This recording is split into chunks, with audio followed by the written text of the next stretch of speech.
when you experience what God is doing in your personal life, talagang you can testify. Amen? How God works in a very mysterious way. And sometimes, I think all the time, na lagi nasa timing eh. Nasa timing ang pagkilos ni God. No? And so, praise the Lord for that. Salamat si Nanay. Nandito. Magandang hapon po. Si Lola pala. Okay. No? Thank you for our seniors na kung saan nakarating. Amen? Praise the Lord for that. Okay? Sige. Tuloy na tayo sa ating mensahe sa hapong ito. If you have your Bible, please, get your Bible. Sa mga bahay, buklatin yung Bibles nyo. Okay? Dito sa church, ganun din. If you have your Bibles with you, kung walang Bible, nasa screen. Okay? But let us be united together as we open the Scriptures and follow me as I read the verses. Ito po ay 4 na verses lamang. Matagpuan sa Psalms 27. Okay, Psalms 27. Okay, tingnan nyo at inyong sundan. Basahin ko yung verse 1. Sabi diyan sa Psalms 27 verse 1, "The Lord is my light and my salvation. Whom shall I fear? The Lord is the strength of my life. Of whom shall I be afraid? When the wicked, even mine enemies and my foes, came upon me to eat up my flesh, they stumbled and fell. Though an host should encamp against me, my heart shall not fear. Though war should rise up against me, in this will I be confident." Ganda. "One thing have I desired of the Lord, that will I seek after, that I may dwell in the house of the Lord all the days of my life, to behold the beauty of the Lord and to inquire of His temple." Pagpalain ng Diyos ang kanyang mga salita. Manalangin po muna tayo. Heavenly Father, Lord, salamat po sa inyong mga salita na kung saan aming nabasa. Nawa sa magitan ng mga katagang ito, you will encourage us, you will inspire us, and you will teach us something upang, Panginoon, ang aming buhay ay continually maging strong, maging matatag, at patuloy na Ikaw, O Diyos, ang aming panaligan sa kahit anumang sitwasyon na aming kinalalagyan sa panahong ito. I-bless niyo, O Diyos, ang bawat isa nandito, ang mga viewers namin sa bahay, ang mga viewers namin dito sa Pilipinas o sa ibang bansa. Dalangin namin na sila ay inyong kalingahin at patuloy, Panginoon, na inyong gabayin, pagpalain, Panginoon, ang kanilang mga buhay, mga members namin abroad, continually, O Diyos, na sila ay ibigyan nyo ng inyong protection at inyong safety, at i-bless nyo, O God, ang mensahe na nawa sa kanilang pagkarinig nito. Mabigyan sila ng kalakasang espiritual, at kayo, Panginoon, ang kanilang maluwalhati, at mapasalamatan na still ang inyong mga salita is the greatest strength, food that we can draw strength, and we could be able, Lord, to keep on facing whatever comes in this life here on earth. I-bless nyo po ang bawat isang nakikinig, ang bawat isang nanonood, at ang bawat isang nandito sa bulwagang ito, na kayo po, Panginoon, ay aming masambat maluwalhati. For this all I pray, in Jesus' name, Amen and Amen. Sa oras nito, nais kong dalhin kayo sa mensahe na pinamagatan kong living in the presence of God with pandemic. Ako po'y naniniwala kasi na wala nang pinaka-safest place sa lupang ito kung di nasa kalooban ka ng Diyos at nasa presensya ka ng Panginoon. Because pag nandyan ang presensya ng Panginoon, ikay talaga maingatan niya. Ikay talaga'y maprotektahan niya. Now, this Psalm, Psalms 27, is the psalmist of trust. Tandaan nyo sulat nyo yan. Psalms 27 is the psalmist of trust. Dito, inumpisahan ni David sa verse number 1, okay, yung kanyang affirmation, okay, yung kanyang ebidensya na sa kanyang buhay, nababadya at naipapahayag ang realidad ng buhay na Diyos. Okay? It begins with David's affirmation, okay, of the reality of God in his life. The God who creates and control everything ay manifested sa buhay ni David. At yun dapat makita din sa buhay natin. Amen ba, mga kapatid? Hindi lang yan para kay David. Para yan sa ating lahat na mga anak ng Diyos. Okay? A lively and living faith David has that triumphs in God. Alam niyo, mga kapatid, pag may pananampalataya ka sa Diyos, hindi ka pwedeng matalo talaga. Why? Because nangako ang Diyos, pag magtiwala tayo sa Kanya, pag ang confidence natin ay sa Kanya, pag ang ating pagtitiwala ay sa Kanyang mga salita at sa Kanyang pangako, kailanman hindi tayo bibiguin ng Diyos. Hindi tayo pababayaan ng Diyos. Hindi tayo ilalagay ng Diyos sa kapahamakan. Bakit po? Because sabi niya, I will never, never leave thee, nor forsake thee. Yun pong pangako na yan ay kinakailangan laging sariwa yan sa atin. Because ang pangako na yan ay hindi naluluma. Okay? The courage of holy bravery in his faith and confidence he had from the powerful almighty hand of God. Yan din po ang dapat ating confidence. Amen? Nandyan dapat yung bravery ng ating, yung tapang ng ating pananampalataya, nandyan dapat yan. Amen? Bakit po? Kung tumatapang ang COVID at nanghahawa pa, dapat tumapang din pananampalataya at pagtitiwala natin sa Diyos. Bakit wala po tayo magagawa? Without God who will prevent us to be infected and to be, contaminated, it is only God. Hindi mo alam dyan kung saan nilalakaran mo eh. Hindi mo alam. Pero alam ni God. So doon tayo dapat nakatuon. Sabi ko nga sa inyo, ang mga Kristiyano dapat ay hindi maging pa-relax. Total, GCQ na tayo, okay na. Ano ka? Dapat mapagkitaan pa ng sobrang kainitan ng paglilingkod ang mga anak ng Diyos habang may COVID-19 at wala pang vaccine. Bakit po? Dahil pag marami kang violation, may i-expose ka ng Panginoon sa sakit eh. Tama, hindi? Amen? Pag ikaw ay nandiyan, ay pambihira mga kapatid. Walang kasiguraduhan. Kaya nga ang kasiguraduhan ko ay pag ako'y matapat, naglilingkod sa Panginoon, matapat akong nagtitiwala sa Kanya, wala akong katatakutan. Bakit? Nandyan ang kanyang pagkalinga, nandyan ang kanyang patnubay, nandyan ang kanyang pag-iingat.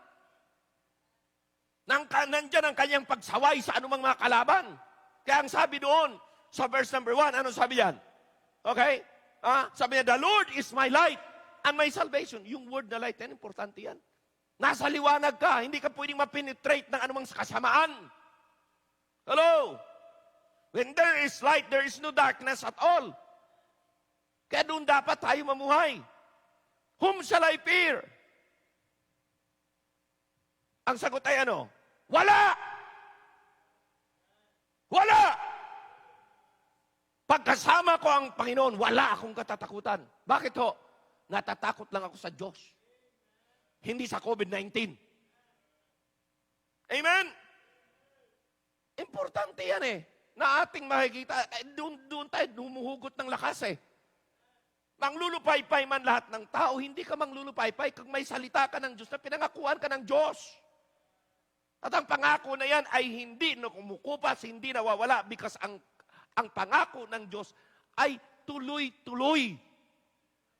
Pero ikaw, nasa sa'yo kung paniwalaan mo o hindi.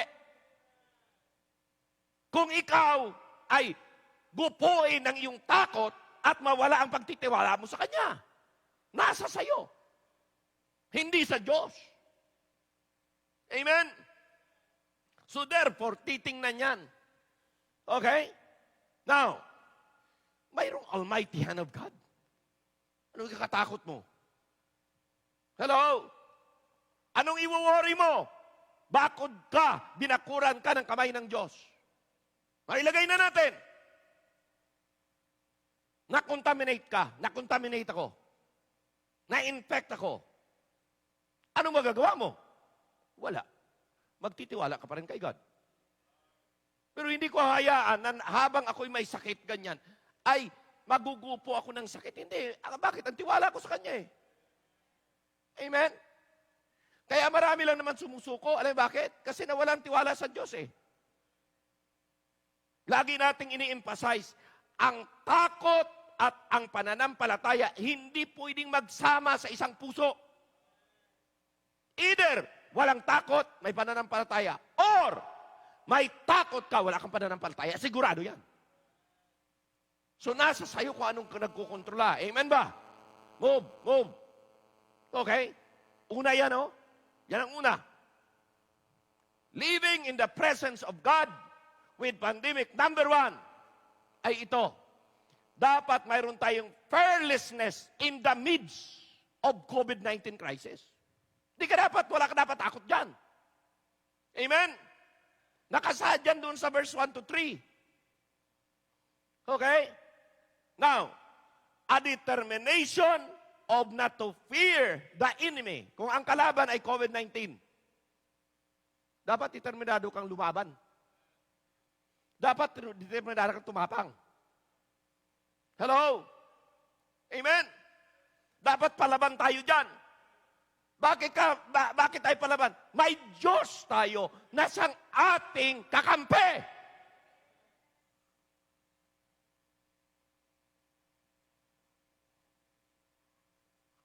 May presensya ng Diyos. Amen? Kung nandyan ang presensya ng Diyos, anong katakot mo? If you are living in the presence of God, fear will be extracted. Labas dapat yan. Out dapat yan sa buhay mo. Bakit? Andyan ang presensya ng Diyos eh. Alam natin at naturo ko na sa inyo na ang presensya ng Diyos may dala-dala. Pag nandyan ang presensya ng Diyos, dala niya ang kapangyarihan. Ang kapangyarihan niya. Dala niya ang ano? Ang proteksyon niya. Sa iyo at saka sa akin. Dala niya ang ano? Preservation niya. Sa iyo at saka sa akin, sa kanyang mga anak. Ano pa? Dala niya kahit provision ng pang-araw-araw na pangangailangan. Bakit po? Nandyan yung...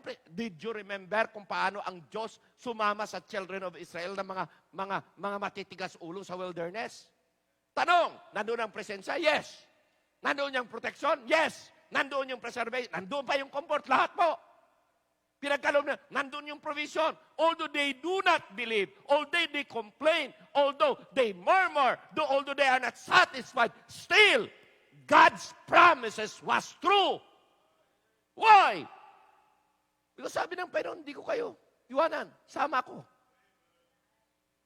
Sa journey nyo, kasama nyo ako. Oh, pagkasama mo, provided. Pero complain pa rin. Ganyan din sa panahon natin, mga kapatid. Ganyan din sa panahon natin. Okay? A desire to live in the presence of God always. Psalms 19. Ano sabi? 91, 1 to 5. Alam na ninyo ito eh. He that dwelleth, live your life. Practice, stay. Okay? In the place of God. He that dwelleth in the secret place of the Most High shall abide. What? Under the shadow of the... Protektado ka eh. Comforted ka dyan. Verse 2, I will say of the Lord, He is my refuge and my fortress, my God, in Him will I trust. Sabihin mo lagi sa Panginoon yan. Sabihin mo lagi sa sarili mo, I will say to myself, the Lord is my trust.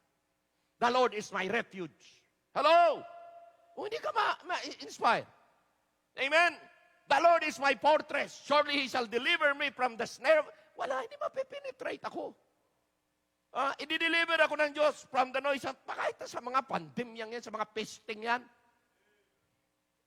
Amen? Ayan eh. Ano pa? Verse number 4. He shall cover me with His feathers. Hindi ka ba masyadong protektado dyan? Amen? Under His wings shall thou trust. His truth shall be thy shield. Why word of God tayo?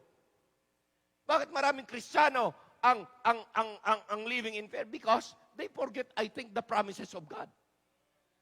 Kalimutan mong pangako ng Diyos. Or maybe they are not really living and staying and giving time in the promises of God in His Word. Kaya laging natin sinasabi, kayo din lugi. Pag kayo hindi laging magbabasa ng salita ng Diyos, araw-araw, kayo din lugi. Hindi ako malulugi. Bakit to? Oftentimes, pag hindi mo na naalala pangako ng Diyos, diyan ka papasukan ng mga kahinaan ng laman eh. Kaya nung papasok, pag ang kahinaan na nandyan, worry ka ng worry. Bothered ka ng bothered. Isip ka ng isip ng magkasakit yata ako, may sakit yata ako. Lahat isipin kung ano-anong isipin mo. Kunting nararamdaman lang, iisip mo na, grabe na! Kunting nararamdaman lang, kunting ubo lang, COVID na! Klase. Alam niyo, sa magitan ng mga reactions natin, tandaan niyo po ito, hindi ko man makikita yung mga reactions ninyo when you deal with your situations and problem, matatandaan niyo po ito. Alam ng Diyos kung anong reaction mo. Baka mamaya sa reaction mo, napapahiya si God. Bakit? Complain ka ng complain sa reaction. Bakit na ganito? Bakit may GCQ na? Bakit ang mahal-mahal na ng mga bakit ganito? Complain ka ng complain. Hindi mo inaintindihan, kaya binigay ng Panginoon yan para matuto ka.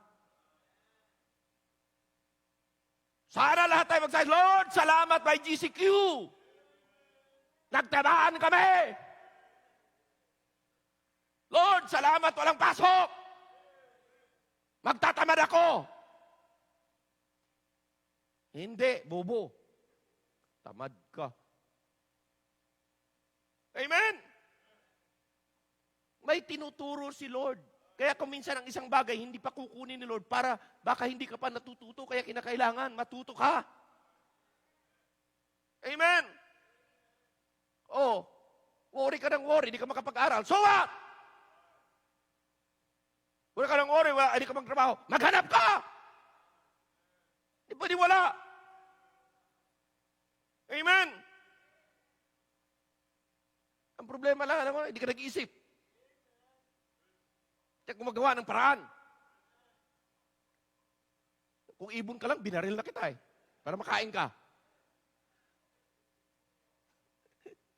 Amen? Bihirang po. Andiyan na yung Panginoon natin. Bakit tayo? Ganon ba kayo? Tingnan yung mga mukha nyo. Parang ganon. Baguhin na, naku, maniwala kayo sa akin mga kapatid. God will always give us a lot of opportunities even in this pandemic time. Marami yan. Maraming blessings si God yan. Maraming purpose si God. Ang pambihira. Sarap. Kaya anong gagawin? Tuloy-tuloy ang ating confidence sa Panginoon. Yun ang sabi ni David. My trust in God will never fail and will never falter because God was expert in His promises, fulfilling it. Ganyan si God. Minsan, kaya nabigat ng bigat ka kasi sinasalili mo Ang takaw-takaw mo, buhaya ka kasi. Buhaya sa problema. Sinasabi ng ibigay sa Panginoon, di mo binibigay. Tapos, ang reason, kasi sinasabi mo lang yan. Kasi, wala ka kasi. Abay, pabihira. Kung sasamahan kita dyan, di pareho dalawa na tayo nagsisiyakan. 3 na tayo. Amen? Ayaw ko dyan. Gusto ko dito salta ng Diyos. Panginoon, nangako ka. Mamamaril na lang ako. Nangako ka. Nangako ka. Hindi mo kami ipifail. Nangako ka. Ano mang ginagawa namin sa kalooban mo, isusustain mo. Pag sinend mo kami, pag inutusan mo kami to do your job, you have always the means na kung saan gagawin mo at gagawa ka ng paraan. Bakit po? Kailanman, pag ginawa mong kalooban ng Panginoon, hindi pwedeng walang supply. Kasama yan sa pangako ni God. Oh, thou shalt not be afraid for the terror by night, nor by the arrows that flieth by day. Oh, bakit po? Nandyan si God eh.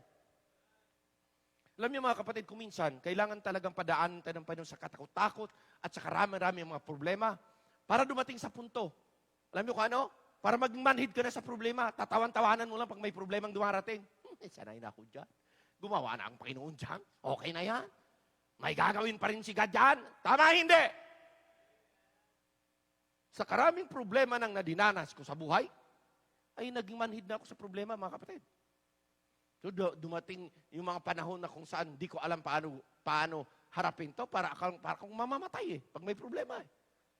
Na parang hindi mo ba kayang dalhin? Oh. Eh, nakasaad naman, kung anong problema mo, cast your care upon me. Come unto me, all you that labor heavy laden, I will give you rest. Hello? Anong gagawin ko? Punta ako kay God para kahit na may problema, ay makatulog ko ng mabuti. Hello?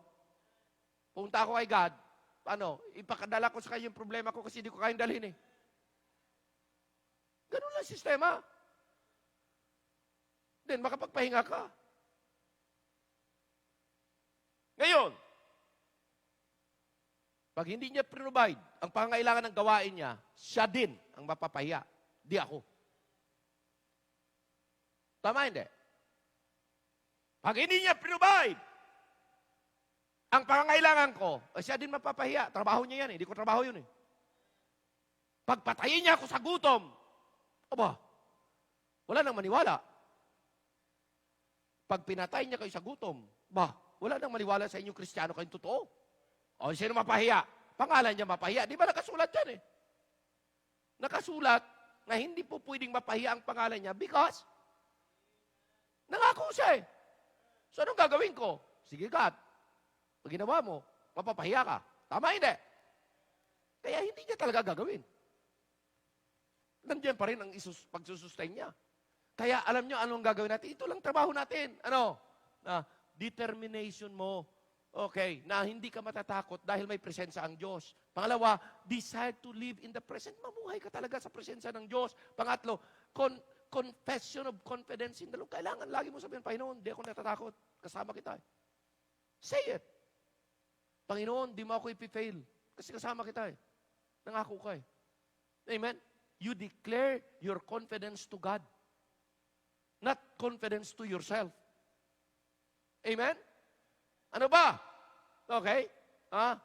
An assurance that those who trust in the Lord needs no fear of evil. Hindi ka matatakot kahit anong sitwasyon sa paligid. Assured ka na eh. Amen? Assured na tayo. We have that promises of God that never fails. Okay? So una, ano? Ano yung unang puntos? Huwag kayong matakot kahit na nandito tayo sa COVID na panahon. Ako po, nag-iisip na ako, hindi aalisin ng Diyos ang COVID. Pinogram ko na yung utak ko doon. Nandyan lang yan. Para ito ang magkikip sa'yo. ito ang magpupus sa iyo, ito magsisipa sa iyo, maglingkod ka ng matapat dahil nandito ako. Pag hindi ka maglingkod, kakagatin kita at itatrap kita, hahawaan kita. Amen? Amen? Kabay nanonood, kayo mga nanonood. Nako, malakas ang COVID sa inyo dyan. Pag wala kayo sa kalooban ng Diyos. Wala kayo sa presensya, kaya stay with God. Stay in the presence of God. Live in the dwelling place of God. At hindi ka maano. Dahil may pangako siya. Assurance of those who trust in the Lord needs no fear of evil things. Okay? Nabasa ko yun. And then, see, the promises of God protection to those who find their refuge in Him. Naku, nandiyan ang pangako ng Diyos. That is verses 9 to 13. Kailanman pambihira. Basahin nga natin, verse 9 to 13. Sige nga. Anong sabi? Because thou hast made the Lord, which is thy refuge, even the Most High thy habitation. Ginawa mo siyang kanlungan. Okay? Ginawa mo siyang lugar na kung saan doon ka namuhay. Ano sabi? There shall no evil befall thee. Pambihira. Walang masamang makarating sa lugar mo. Hindi makapenetrate. Neither shall any plague come nigh in thy dwellings. Kaganda naman, pambihira naman. Walang makalapit na mga kamalas-malasan sa buhay. Yung sabi, for he shall what? Give his angel charge over thee to keep thee in all thy ways. Pambihira. Ikikip ka talaga ni God. They shall bear thee up in their hands. Mayroon kang suporta lagi. Saan man gagaling suporta? Sa tao, hindi. Galing suporta mo sa langit. He shall. Alam mo, ang suporta mo, supernatural eh. Pero imagine mo, para kang may Superman na nagsusuporta sa'yo. Higit pa sa kanya. Pambihira. Fairy tale yung Superman. Pero yung super God, hindi fairy tale yan. True God yan. Amen? He shall bear thee up in their hands. Nandyan yung mga gwardya, si Bel ni God eh. Lest thou dust thy foot against a stone. Wala talaga, hindi ka talaga persecuted. Thou shalt tread upon the lions and other. The young lion and a dragon, thou shalt trample under feet. Ano ba? Verse 13, because thou hast set his love upon me, there will I deliver him. I will set him on high. Hindi ka lang protektahan ng Panginoon, lalagay ka pa niya doon sa taas. Ano pang hahanapin mo? Wala na pong ibang pangako dyan na pwede niyong mapanghawakan maliban sa pangako ni God. Wala nang ibang answer eh. Yun lang eh. Maghanap ka pa ng mga payo-payo, mga haka-haka ng ninong-ninong, mga tao dyan sa labas. Wala yan, hindi ubra yan. Kay God lang talaga. Bakit po? Siya ang may control. Siya ang may hawak. All of this indicates complete protection from all harm. Pambihira yan. Salamat na mayroon tayong Diyos na ang tindi ng mga pangako. Ang kailangan mo lang, huwag mong makakalimutan. Huwag mong makakaligtaan. Pangalawa, yan, pag mayroon ka ng pangako mula sa Diyos, assurance, ang sunod niyan, tatapang ka talaga. Tatapang ka in the midst of persecution. Kahit ano pa dyan. Tatapang ka. Verse 3, ano sabi? Though an host should encamp me, para bagang COVID-19, ang daming kalaban. Daming virus. My heart shall not fear. The war should arise against me. In this will I be what?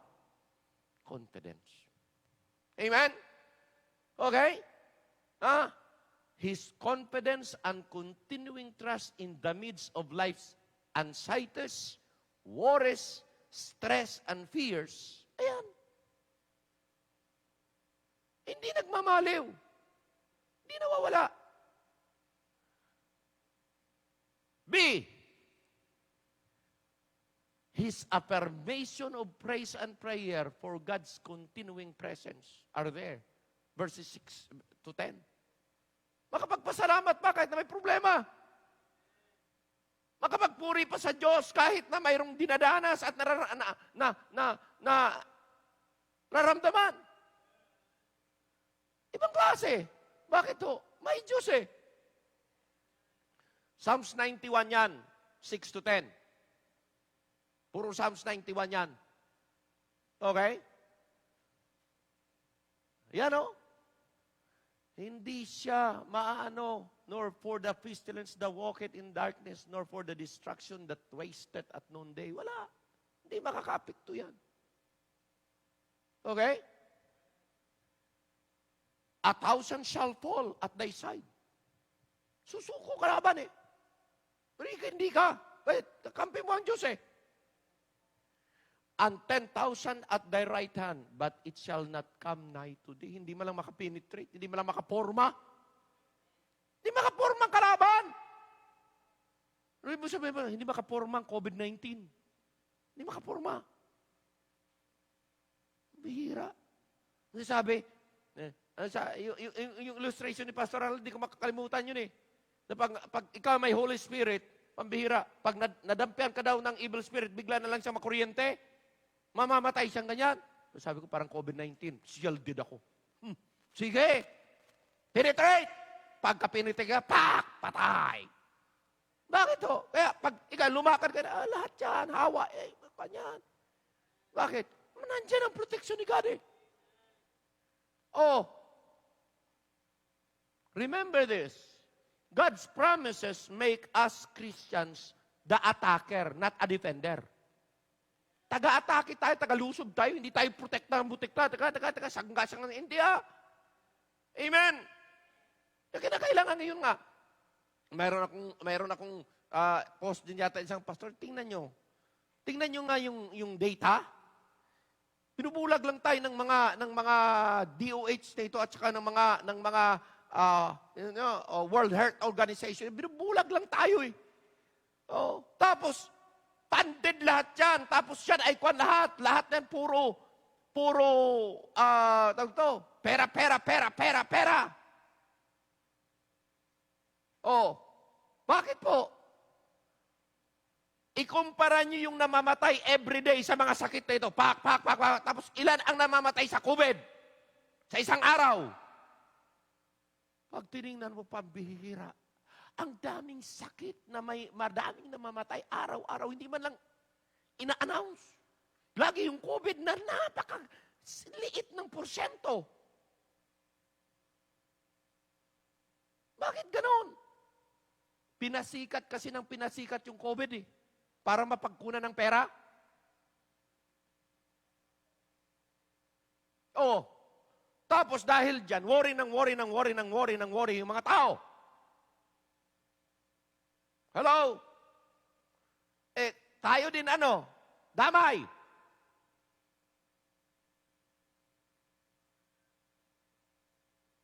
Biro mo, maraming namamatay sa face mask. Face mask, di ka makahinga. Ilang kinita sa face mask ng marami? Ilang millions of dollars kaya? Sige. Face mask lang yan. Ilang kinita sa alcohol? Pero tayo din. Gamit. Wala tayong magawa eh. Yung lagi ina-announce. Pero hindi ina-announce na matay sa heart attack. Pinakarami. Namatay sa high blood pressure. Nangatake. Bakit? Sa katatakot ng COVID, biglang na heart attack. Hindi namatay sa COVID, namatay sa nervyos. Oh. Ano pa? Oh.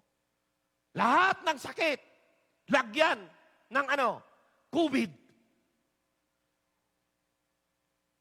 Hindi ba mamulang ka, maloko ka, naloko talaga.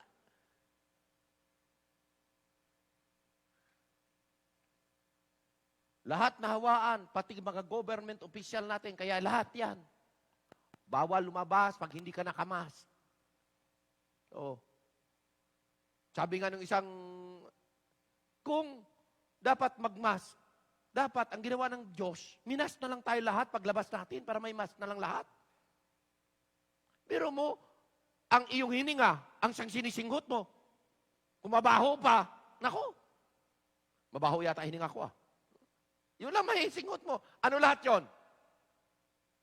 Anong lahat yon? Carbon dioxide. Pero yung mga halaman na yan, yung free air, anong ang oxygen, di ba? Pero mo ang sinisinghan mo, puro carbon dioxide na lang lahat-lahat ganyan, walang oxygen, hindi ka ba mamamatay?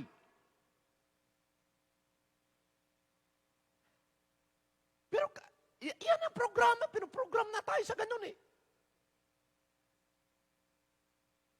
Pero wala ka talaga magawa. Kaya sabi ko, paglabas, nakamas. Kayo. Ako ganun ginagawa ko eh. Kasi ayaw kong ma-open yung mga tao dyan sa ano yan. Pero pag walang tao, alisin ko nga. Nakakakuha na. Amen? Oh, nakakasuffocate. Oh. Di ba? Talaga nga naman.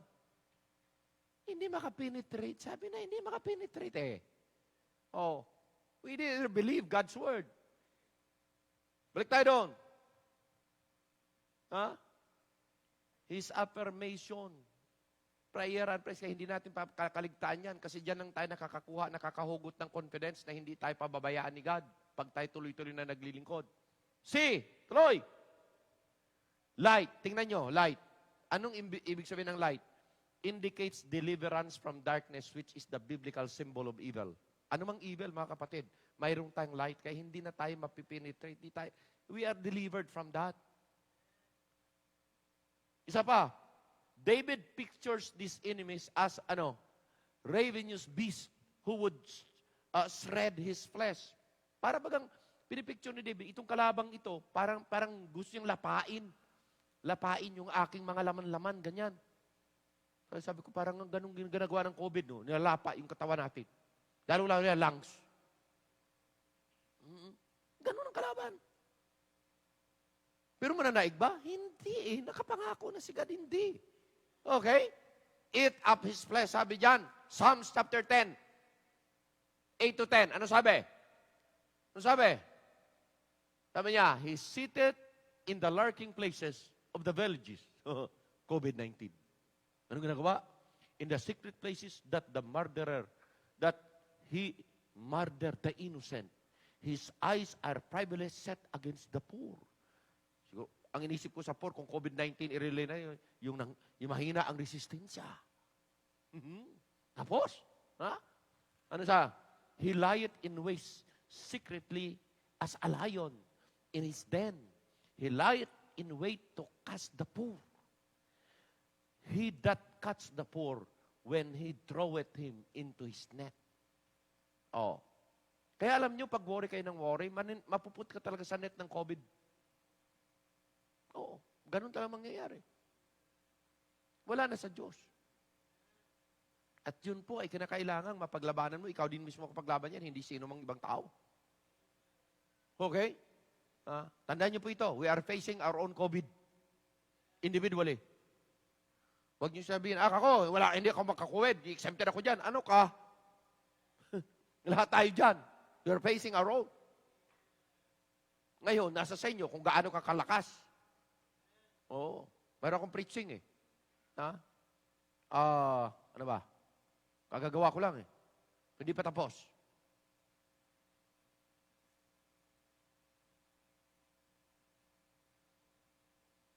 Strengthening immune system to fight COVID. Ang katapat noon, strengthening your spiritual life to fight evil. Ganun lang naman yung pareho yun eh. Pampihira. Kaya sabi ko, pampihira yan. May maganda naman akong mensahe. You need to be courageous. You need to be strong and be very courageous. Ganun dapat ang Kristiyano. Hindi mahina loob. Pag mahina loob mo, kakapitan ka niya. Pag mahina immune system mo, kakapit. Pag malakas, hindi makakapit. Tama hindi? Amen? Ha? Balik doon. Psalms 20, 12 to 16. Ano sabi?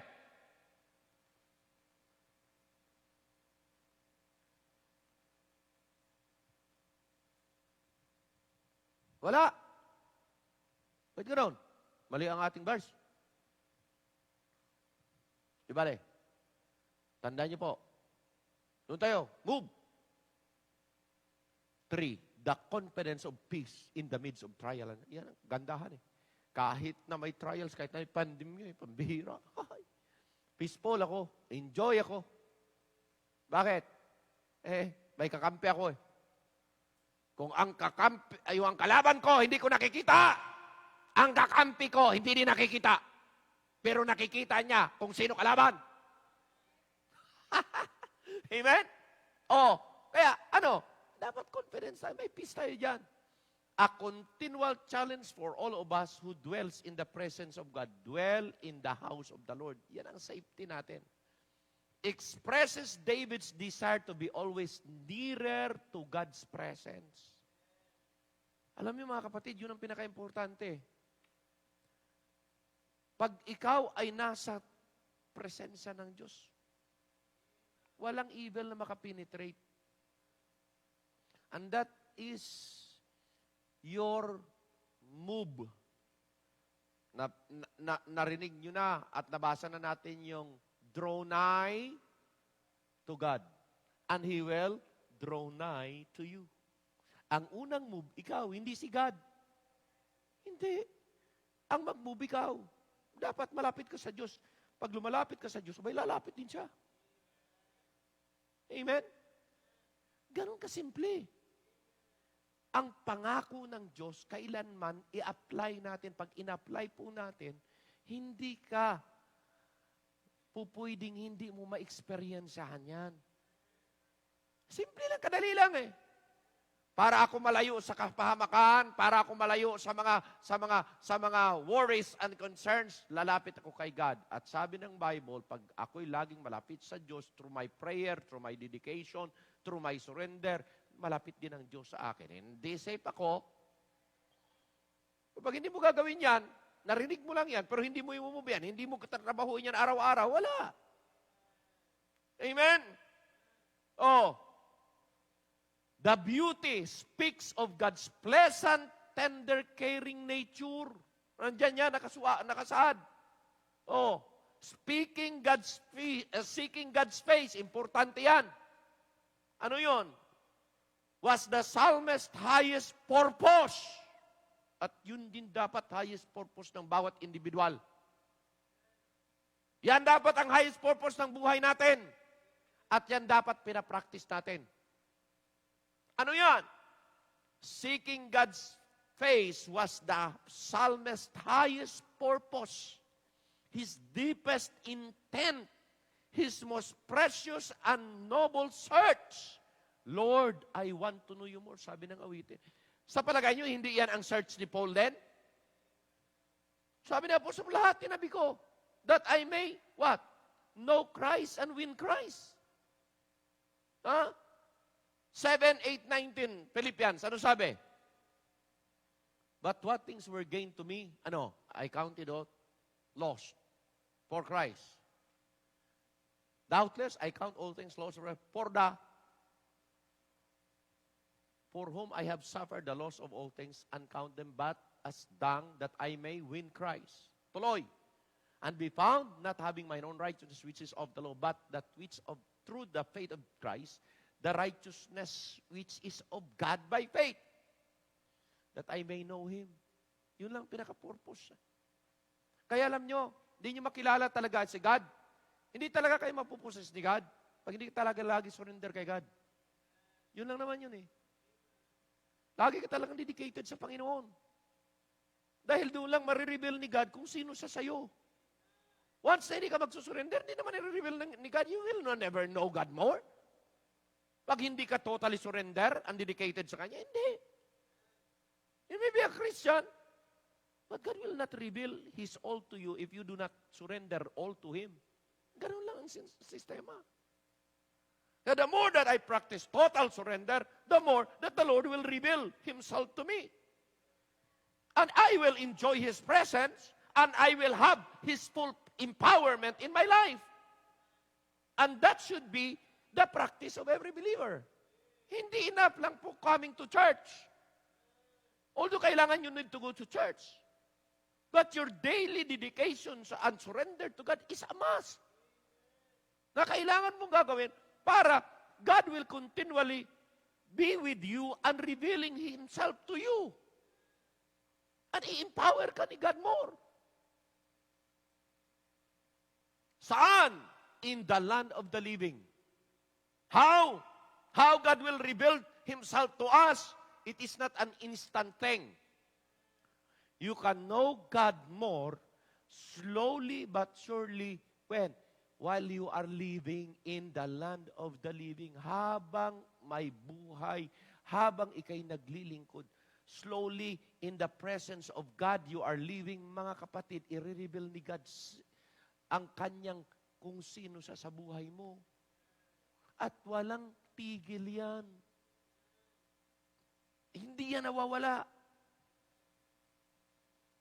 Kaya, bakit kailangan natin yan? Kasi we are living in this time of crisis in this time of pandemic We are in this situation. So ano? Kinakailangan tuloy-tuloy. Tuloy-tuloy. Okay? Move. Verse 14, importante as I close. Ito yung verse 14. Sabi niya, verse 14, okay, wait on the Lord. Be of good courage na naman. He shall strengthen thine heart. Wait, I say on the Lord. Parang kasama mo ang Panginoon, papalakasin ka niya talaga. Lalakas yung pananampalataya at pagtitiwala mo. You will be continually growing believers pag nasa presensya ka ng Diyos, nananahan. At yan po ay hindi, walang kakulangan dyan. Ikaw lang magkukulang pag wala ka doon. Ganun lang po. Okay? Kaya sabi niya, wait on the Lord. Is to demonstrate confidence, expectation, hope in God. Is to wait for His timing and His action. Yung pala yun Pag sinabing wait on the Lord, aantayin mo yung Kanyang timing, ang Kanyang panahon, at ang Kanyang action, ang Kanyang moving. Paano siya kikilos. Antayin mo, wag mong pangunahan.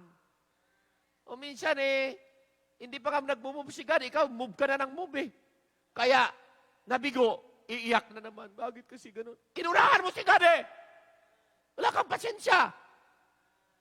Pero wag ka namang mag-delay. Akala ng iba, kabilis-bilis mo. Nag-antay nga ako kay God Pero yung pala, ang pag-antay mo nag-waste ka na ng time. Hindi ganun. Titingnan mo. Balanse. Amen? Ano yung paghantay? Naghahantay ka, may ginagawa ka. Hindi naghahantay ka nakatunganga, kailan kaya mahulog ang biyaya. Anong ginagawa mo? Ala!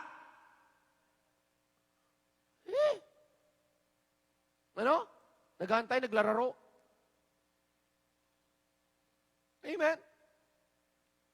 Alam niyo mga kapatid, nakasad, 41 Psalms. Ano sabi? I wait patiently for the Lord, and He inclined unto me, and heard my, habang naghihintay, hello? Nagpi-plead, nagbibeg kay God, habang naghihintay. Isa pa, 31, they that wait upon the Lord shall renew their strength. Habang naghihintay, hindi nawawala ng pag-asa. Habang naghihintay, hindi nagko-complain. Habang naghihintay, hindi na dissatisfied. Hindi na discontent. Habang naghihintay, ay hindi na iinip. Anong sabi diyan, habang naghihintay, lumalakas. Habang naghihintay, nakaka-draw ng strength, nakakakuha, nare-recharge ka dapat habang naghahantay. Iba, naghahantay, iba They shall mount up with wings as eagle. Pag dumating na sa punto na talagang bibigyan ka na at naka-full recovery ka na, you can soar up high like an eagle. Bakit po? Kasi yun ang kailangan natin makuha, mga kapatid. Kaya ako, while waiting, draw strength from God. While waiting, kneel down and, recharge with God. Oh, yun ang importante. Alam niyo, mga kapatid, wala na tayong excuse. Hindi niyo pwede sabihin, Panginoon, wala akong panahon eh. Marami akong trabaho. Hindi. Kaya nga ni-lockdown eh, para may panahon eh. Kaya hindi ka makalabas-labas. Bakit? Pinahinto lahat ng Panginoon para mag-spend ka ng time sa Kanya. Oh. Tapos, ang dami nating oportunidad habang nalalockdown. Habang hindi tayo makaalis-alis at makalabas-labas ganyan. Ano bang gagawin natin? Spend time more with God. Ganun lang yan eh. Oh. By this time, wala akong speaking engagement. Ang gagawin ko, gawa ko ng gawa. Spend time, aral ko ng aral. Pag makalabas ako, linis lang. Ganun lang. Ang matindi pa, kasama kain. Ganun lang. Trust in the Lord. Bakit po? Pag yan ginagawa mo, nagdodraw ka ng strength sa Kanya. At di ka kaligtaan ng paglilingkod. Hindi ka pwede mag-excuse na ngayon. Wala nang excuse lahat. Believers ngayon. Pag nag-excuse ka pa, kasalanan mo na. Hindi ka natuto sa pandemyang ito. Mamaya, another pandemya pang ibibigay sa'yo. Personal. Hindi in general. Para maalaala mo talaga at ma-recognize mo na, hey, hindi ka makatakbo sa akin. Tumayo tayong lahat as we come to the close of our, remember this, living in the presence of God, even though there is pandemic. Ano yung una? Fearlessness in the midst of COVID. Number 2, boldness in the midst of persecution. Number 3, confidence and peace. Kahit na, ano pang crisis dyan. Bow your head, close your eye. Can you say to the Lord, Lord, I will have confidence sa iyo. Sa mga salita mo. Lord, I will entrust everything into your hand. Lord, hindi ko makakalimutan pangako. Panghawakan ko.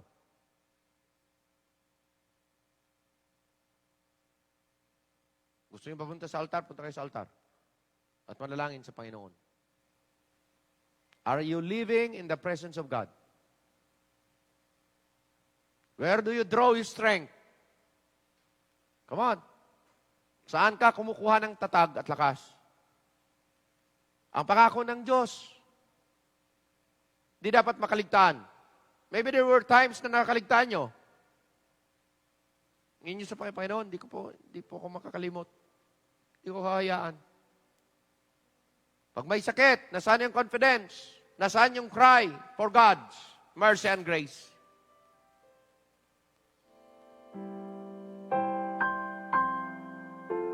May nagtanong sa akin this week, Pastor, sa palagay niyo, kailan? Kailan matapos ito? Kailan titigil ito? Brad, I don't know. Only God. But what I know is this. I must put my trust in the Lord. Nandyan man o wala, matapos man ito o hindi. Because yun lang ang magbibigay sa akin ng kapanatagan. Yun lang ang magbibigay sa akin ng kalakasan. Doon lang ako makahugot ng lakas. Doon lang ako makakuha ng kapanatagan. Sa Diyos lang. Sa gawa lang ng Diyos at sa kamay lang ng Diyos. Sa pangako ng Diyos, Kanyang mga salita. Doon lang. Kaya hindi ko hahayaan na makakalimutan ko ang pangako niya. Hindi ko hahayaan na hindi ako dudulog sa Kanya dahil I feel I can make it. No way. Hindi ko hahayaan, gupuin ako ng aking takot. And the only way to do that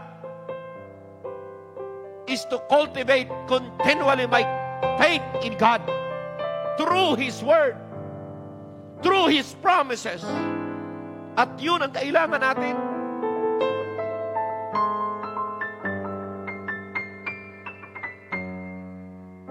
Amang manalaki lang Diyos nawa sa mensaheng ito. Ma-recognize namin na yes, we are weak, but thou art strong. Yes, we are human. We are limited, but we have a limitless God. We cannot make it, but with God, there is nothing impossible. We can.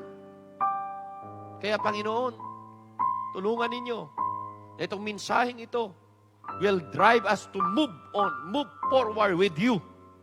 Because kung nandyan ka, nangako ka sa pangako mo, hindi kami maaano, hindi kami mapapahamak pagkasama ka namin. Dalangin ko na ito'y baonin namin sa aming pag-uwi. At ang aming mga tahanan will be secured in your hand. For this all I pray in Jesus' name. Amen.